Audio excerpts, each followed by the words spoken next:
understand that the enemy of control, whether it be for submissions or positions, the enemy of control is movement. So if I have Reese in an armbar, for example, and I can keep him in a static position, I can break it. But the second he starts creating movement towards an escape is where I run into problems. Okay? So understand when we're in side control, we're in a static position. So I have good control over my partner. When I'm in mount, I'm in a static position. So I have good control over my partner. It's the intermediary step where I'm moving from side control to mount, where now I can start to get off balance and run into issues. Okay? So the first thing we're going to do is we're going to look at a situation where we isolate our partner's limbs, and then we move from side control to mount without giving up control the whole way through. And this is what we're looking for. All right? So the first thing we're going to look at is just isolating my partner's limbs. Understand that I'm almost never going to move to mount if my partner has the far forearm inside and underneath my jaw. The second I'm going to start mounting, I can have all the mechanics perfect.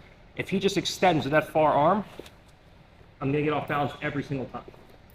So it's crucial that I have the inside position. Okay, now, if Reese has the full inside position, and I don't have any inside position, I just have control of a cross space, I can try to hold him here as strong as I can.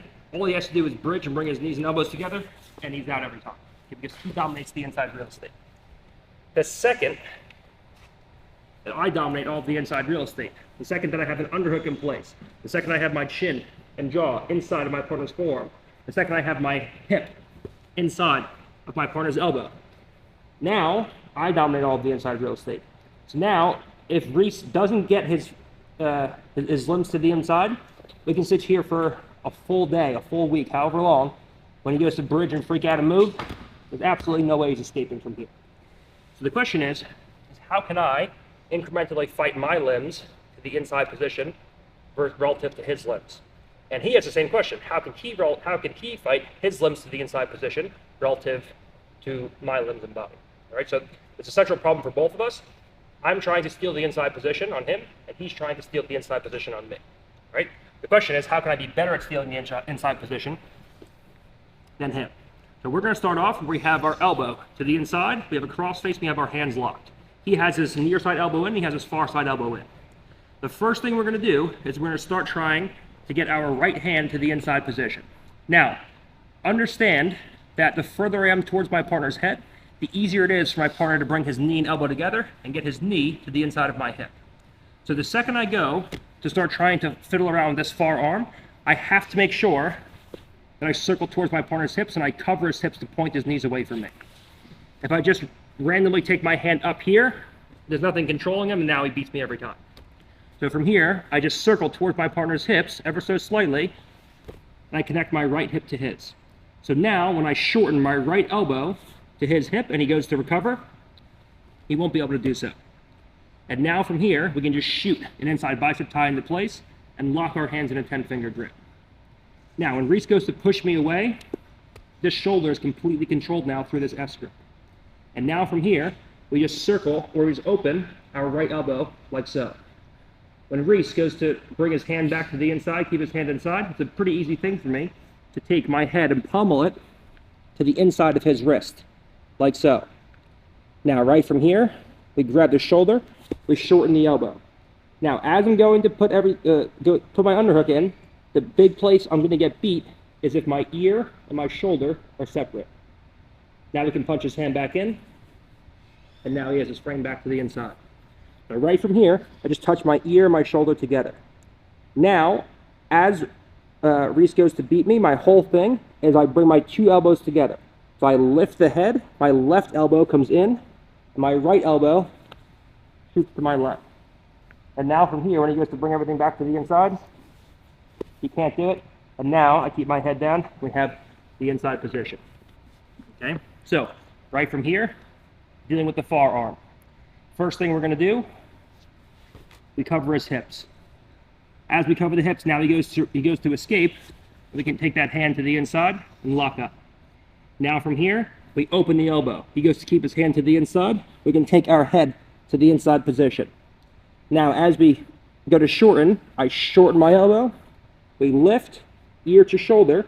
Now as we both go to fight, I won the battle for inside position every time, and now we're ready to go in and with the forearm isolated, okay? Now, once we have the forearm isolated, we're gonna isolate the near side arm. The near side arm is a lot simpler. Right from here, we just go in, we circle towards our partner's hips. Now, what everyone does is they try to open the knee and pick their partner's elbow. The knee and the leg and the thigh aren't what's getting inside my partner's elbow. It's my hip. So right from here, we just walk and we touch our hips and our ribs to our partner's elbow. When Reese goes to keep everything inside, we just use our rib cage against his, our hip sliding up, so we have a perfect connection. He can stay as tight as he wants from here. As I walk, my hips will always come inside my partner's arm. Now we have the inside real estate at the near side, we have the inside real estate at the far side, and now we're ready to go in and go into mount. So we just walk towards our partner's hips, rib to rib, hip to hip. He keeps his elbows tight. We just walk, walk, walk. Once we're inside, then we open the knee above our partner's shoulder line. Now we have the inside position. When he goes to move around, he has no escapes. And now we can go in and start mounting. All right, let's warm up with that.